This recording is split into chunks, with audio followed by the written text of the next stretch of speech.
అందరికీ నమస్తే. 2014 జూన్ 2వ తేదీ తెలంగాణ ఆవిర్భావానికి ముందు మంథని నియోజకవర్గంలో చీకటి పాలన మరి ఏదైతే ఆ నియంత పాలన సాగేది. అప్పుడు కాంగ్రెస్ పార్టీ మినహా ఏ పార్టీలో ఉన్నా ఆ నాయకులందరికీ కూడా చుక్కలు చూపించిండు. ఆ రోజు మరి ఇక్కడ ఈ రాష్ట్రానికి మంత్రిగా ఉన్నటువంటి దుద్దిల్ల శ్రీధర్. ఆ తర్వాత 2014 మే 16వ తేదీన ఏదైతే ఎన్నికల మరి ఇక్కడ ఫలితాలు వెలువడ్డాయో ఆ రోజు నుంచి చీకటి పాలనకు చరమగీతం పాడిండు. ఆ రోజు నుంచి మరి ఇక్కడ ప్రశ్నించడానికి ఒక ఏదైతే ఉద్యమ కెరటంగా వచ్చిండు పుట్టమధు.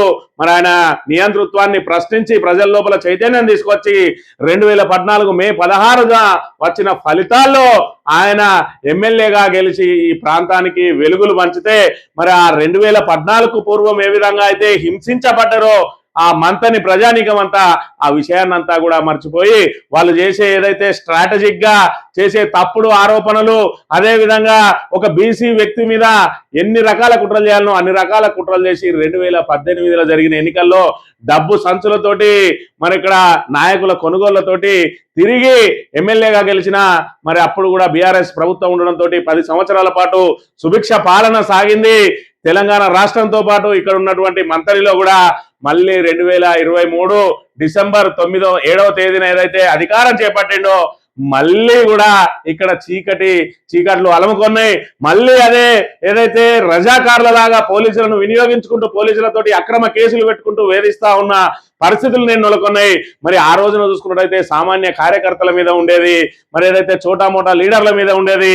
మరి ఇవాళ చూసుకున్నట్టయితే ఏకంగా మాజీ ఎమ్మెల్యే మీద, ఏకంగా మాజీ జిల్లా పరిషత్ చైర్మన్ పర్సన్ అయినటువంటి పుట్టమధు గారి మీదనే ఈరోజు అక్రమ కేసులు పెడతా ఉన్నారు.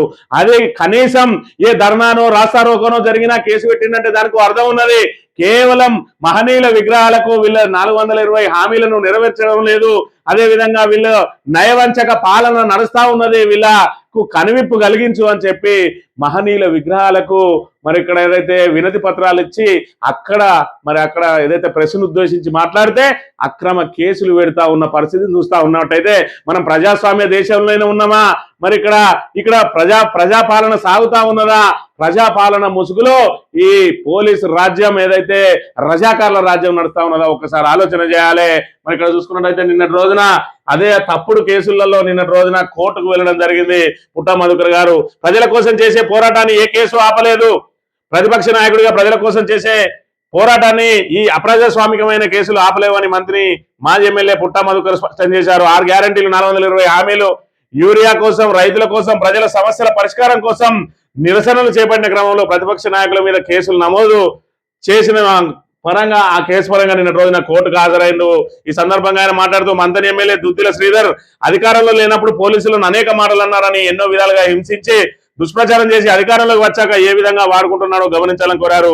420 హామీల సృష్టికర్త దుద్దిల శ్రీధర్ వాటిని ఎందుకు నెరవేర్చలేదని మహనీయులు మహాత్మా జ్యోతిరావు పూలే, డాక్టర్ బిఆర్ అంబేద్కర్ విగ్రహాలకు విజ్ఞాపన పత్రాలకు ఇవ్వడానికి వెళ్తే మాపై కేసులు బనాయించారని మండిపడ్డారు. ప్రజలకు ఇబ్బందికరంగా రోడ్డుకు అడ్డంగా ఉన్నామని, కలహాలు సృష్టించేలా మాట్లాడమని, ఏదో కుట్ర చేయడానికి వచ్చామని 2 కానిస్టేబుల్లు సేమ్ ఫార్మాట్ లో రాసి కేసులు పెట్టిందని చెప్పి ఆయన మరి చెప్తున్న పరిస్థితి. ఇలా చూసుకున్నట్టయితే మరి పోలీసులను ఏ విధంగా పావులుగా వాడుకుంటా ఉన్నారు అని అంటే పోలీసులతోటి అక్రమ కేసులు బనాయించడమే కాదు, పోలీసుల ద్వారానే ఫిర్యాదులు తీసుకుంటా ఉన్నారు అక్రమ కేసుల గురించి. మరి ఇక్కడ చూసుకుంటే కమాన్పూర్ కు సంబంధించిన అంశం.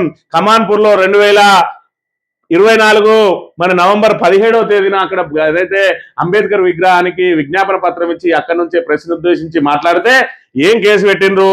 నా మనమేమనగా నేను MD Rahim, head constable 188 Kamanpur PS నందు హెడ్ కానిస్టేబుల్ గా విధులు నిర్వహిస్తున్నాను.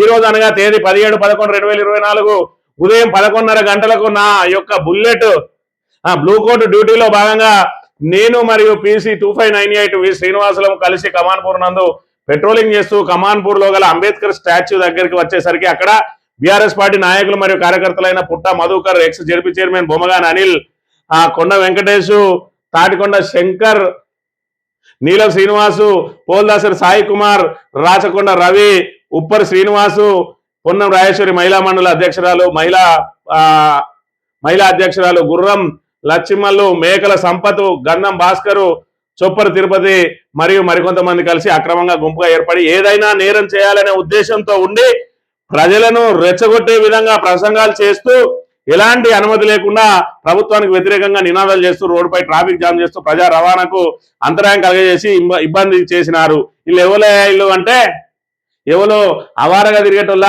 మరి అక్కడ గంజాయి బ్యాచ్ ఉన్నదా, లేకపోతే ఇదివరకు వీళ్ళకి ఎవరి ఇళ్ళన్నా గంజాయి పెట్టించిన చరిత్ర గిట్లున్నదా?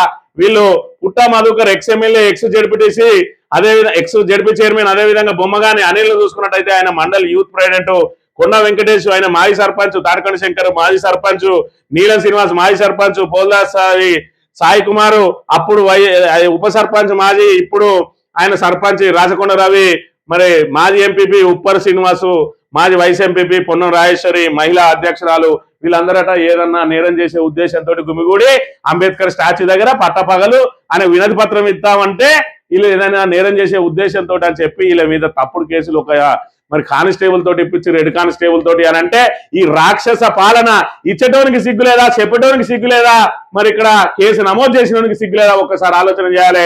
ఒక ఎక్స్ ఎమ్మెల్యే, ఒక ఎక్స్ జడ్పీ చైర్పర్సన్ అంబేద్కర్ విగ్రహానికి విజ్ఞాపన పత్రం ఇస్తే నేరం చేయాలనే ఉద్దేశంతో గుమిగుడిందట. మీరు మనసులేనారా మరి అని చెప్పి అలా సమాజం ప్రశ్నిస్తా ఉన్నది, మంతని ప్రజానీకం ప్రశ్నిస్తా ఉన్నది. దుద్దిల్ల శ్రీధర్ 10 సంవత్సరాలు నువ్వు ఎన్నడూ కూడా మంతనికి రాలేదా? ఎన్నడూ నువ్వు నిరసనలు తెలియజేయలేదా? ఎన్నడూ నువ్వు విజ్ఞాపన పత్రాలు ఇవ్వలేదా? ఆ రోజు నీ మీద ఎందుకు కేసులు నమోదు కాలే? ఇవాళ ఈ నీచమైన పనులకు ఎందుకు తెగిస్తా ఉన్నావు? నీకు ప్రజల నుంచి కనుక నిజంగానే మరి అభిమానం ఉన్నట్టు ఉంటే ప్రజాభిమానం పొందాలి, కానీ ఈ రకంగా పోలీసులను అడ్డం పెట్టుకుని ఇంకెన్ని రోజులు ఇలాంటి నీచకమైన కార్యక్రమాలకు పాల్పడతావు? ఒకసారి ఆలోచన చేయాలి.